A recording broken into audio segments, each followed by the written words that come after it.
Hello everyone!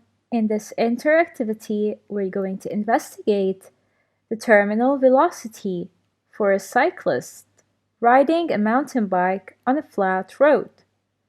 We'll click go and watch the cyclist ride for 20 seconds.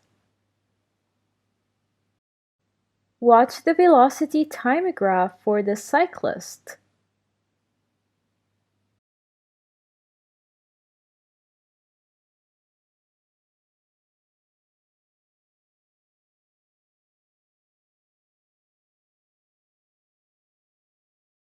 And now we will click pause. Notice how the velocity changed during that time.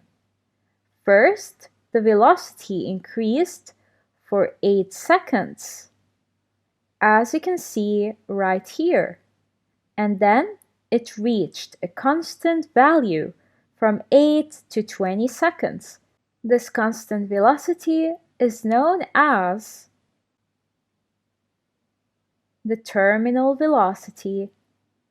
Now think about what happens to the acceleration during these 20 seconds.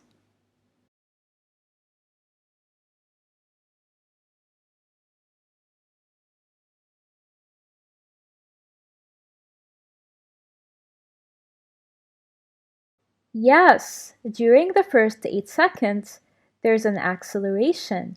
However, beyond the 8 seconds, from 8 to 20 seconds, the acceleration is zero, since we have a terminal velocity or a constant velocity.